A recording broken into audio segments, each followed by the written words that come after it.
Olá, eu sou a professora Suzana Luz e venho trabalhar com vocês o tema número 10 da nossa apostila de redação do curso de redação Suzana Luz. Nossa, que vai e volta, né? Então, nosso tema é sobre como fomentar o turismo no Brasil com respeito à natureza e à população local.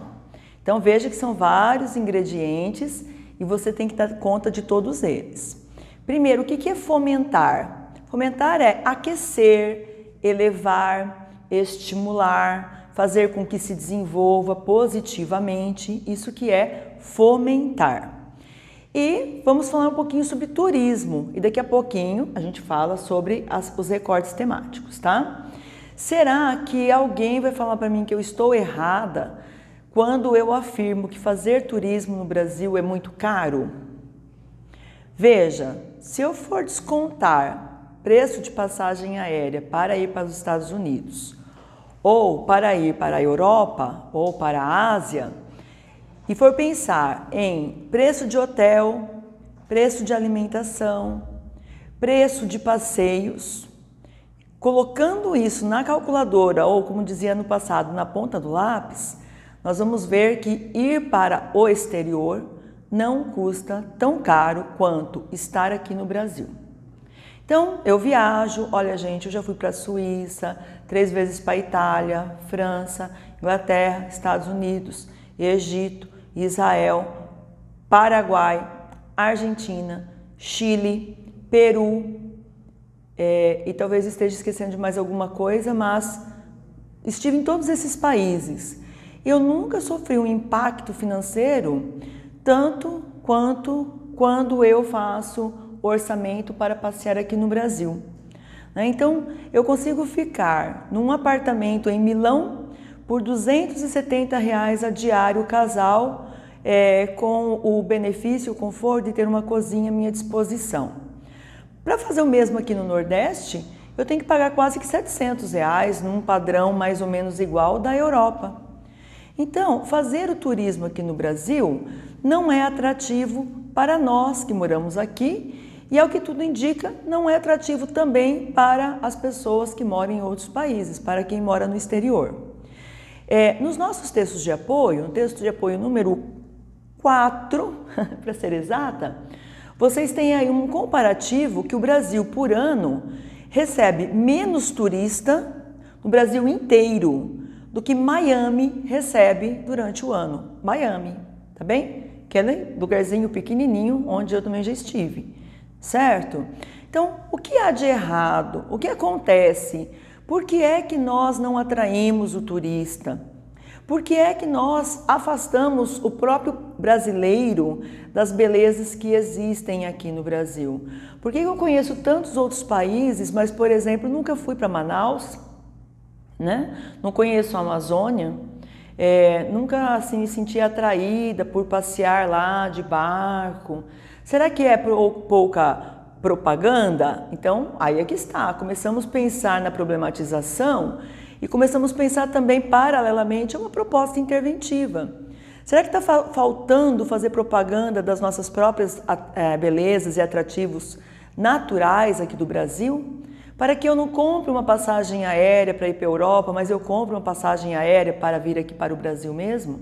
Que, aliás, viu, não é muito diferente, não. Fiz uma cotação esses dias atrás para ir para Fortaleza ou para Recife, né, que eu amo Recife de paixão. Sigo todos os Insta que tem sobre Recife, né? Curto, comento, adoro bolo de rolo, etc. Ficava uma fortuna para eu e minha família viajarmos para Recife, tá? Então, o que falta? Falta propaganda do próprio país? Falta baratear as passagens aéreas? Falta, de repente, o mercado se abrir para mais companhias aéreas para que possa haver mais concorrência e se diminuam os preços das passagens aéreas? O que é que falta para o Brasil? Bem, mas vamos pensar no recorte temático. O recorte pede para nós falarmos o seguinte: como fomentar o turismo, mas levando em consideração 2 fatores. Primeiro, o respeito à natureza, Vocês têm como texto número 1 aí, o presidente da República dizendo que não precisa, não, olha, nós temos lá em Angra a Estação Ecológica de Tamoios, aquilo ali não protege nada. Qual que estudo ele fez para dizer que não protege nada? Ele é ecologista, biólogo, ele perguntou para alguém se protege ou não protege? Então, as políticas públicas para fomentar o turismo, ela também não pode ser uma prática de um turismo predatório. O que é o turismo predatório? É aquele em que os turistas pisam onde não pode pisar, tocam em ovos que não podem ser tocados, jogam lixo, praticam algo que vocês vão ver na leitura complementar, que é a reclamação de alguns moradores de ilhas em Angra dos Reis, porque o pessoal faz aquelas excursões naqueles veleiros, naqueles barcos e coloca um som alto na porta da casa deles, com músicas que muitas vezes fazem pessoas passarem vergonha, né, cujas letras nós já comentamos aqui que são deploráveis. O pessoal pega o microfone, o guia turístico pega o microfone e grita lá: "Ô, pessoal que mora aí na ilha, vem dar um tchau para nós". Esse tipo de turismo é um turismo predatório para a natureza. E, no mesmo caminho, vamos já aproveitar o exemplo também para as populações que moram nos locais que são visitados. Nem sempre o turista vai embora e deixa a praia limpa, nem sempre o turista vai embora e deixa e recolhe sua garrafa, seu piquenique, né? Então, o Brasil tem que se encaminhar para um turismo que seja, número 1, atrativo para quem mora no próprio país, atrativo para quem vem de fora, mas que seja benéfico para a natureza, que seja benéfico para as comunidades locais. Nessas viagens que eu faço, eu observo muito isso. A gente tira férias do curso de redação, mas a preocupação com os temas, com as reflexões que nós vamos fazer, acompanham sempre a gente, né? Então, o último passeio que eu fiz para a Suíça, por exemplo, você vê ali a comunidade integrada à natureza. As pessoas moram no mesmo quintal em que há uma cachoeira, as pessoas convivem ali com um rio, o rio não é poluído. E se exige o que do turista? Se exige que ele também respeite essa integração. Eu vejo ali no exterior uma gruta, né? A gente foi numa gruta lindíssima lá na Suíça. E você entra na gruta, você passeia por ela, tem placas explicativas, tem corrimão, tem degraus em que você pode subir, escalar e ver a profundidade da gruta. Aqui no Brasil não. Aqui no Brasil se tem uma gruta, coloca lá, gruta preservada. Porque pressupõe-se que eu vou entrar na gruta e eu vou fazer o quê? Eu vou pegar um tijolinho e vou escrever: "Eu amo o Rubens", né? "Eu estive aqui", ou palavrões, que isso a gente vê aqui no Brasil, lugares públicos com esse tipo de inscrição, né? No exterior não, no exterior a coisa natural, como é uma gruta, como é um bosque, ela está ali para ser apreciada, mas apreciada com o respeito que ela, o lugar, a gruta, a floresta, a cachoeira e quem vive ali merecem. Então, vocês têm que partir para propostas interventivas que exijam, primeiro, políticas públicas de atração, segundo, uma reeducação do próprio povo para lidar e para visitar sem danificar o meio ambiente e respeitando também as pessoas que vivem nesses lugares, né? E também, por fim, mas não é por fim, né? Um outro elemento que nós temos que ressaltar em se tratando de turismo seria esse turismo de integração. Então, eu não preciso fazer com que as pessoas se afastem do ponto. Nesse sentido, vocês têm que cruzar o Ministério do Meio Ambiente. O Ministério do Meio Ambiente, ele tem que ser parceiro do Ministério do Turismo e não entrar em choque com o outro.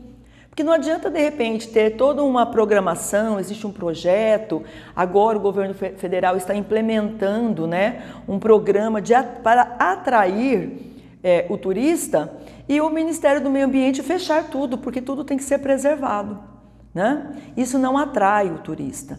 Eu quero dar um exemplo aqui da minha cidade. Nós ficamos com o Parque de Chapada dos Guimarães fechado com tapumes mais de década. Entretanto, se você entrasse no site de Chapada dos Guimarães, não se falava nada sobre isso, parecia que estava lá tudo à disposição. Não foi uma ou duas vezes que nós vimos cena de turistas chegando lá e falando, ué, mas e agora? Não pode entrar? Como assim? Não pode entrar, há 10 anos não pode entrar. Né? Então, um lugar público de visitação, de turismo, tem que ser algo que faça parte de um projeto por inteiro. Um projeto que envolva o Ministério do Turismo, Ministério do Meio Ambiente, população, comunidade local, os empresários locais, às vezes com parcerias público-privadas, é uma excelente proposta interventiva para vocês colocarem, tá bem? E que nós possamos fazer, então, turismo aqui no Brasil. Nós temos lindas praias, muitas vezes a gente não se sente atraído por elas porque não tem um banheiro público, né? Porque não tem policiamento, porque nós somos roubados, porque tem muito vendedor a toda hora te perturbando, né? Então, esses problemas são problemas de fácil resolução. Nessa redação, vocês podem trabalhar também aquela dicotomia que eu sempre ensino para vocês, a curto prazo, a longo prazo, aquilo que é teoria, aquilo que é prática, aquilo que fica só no papel e aquilo que vai realmente se transformar em projeto de lei, em ações públicas. Tá bem? Espero que vocês se dediquem bastante, porque isso aí é um super tema para o nosso Enem e eu quero que vocês se saiam super bem, tá bom? Um grande abraço da professora Suzana Luz e para de assistir meus vídeos e não se inscreve nunca e não dá um like aí embaixo, tá? Isso não é legal. Se inscreva, divulgue o canal, é um canal gratuito aí à sua disposição para a gente pensar, para a gente refletir e trocar umas ideias, tá? Tchau!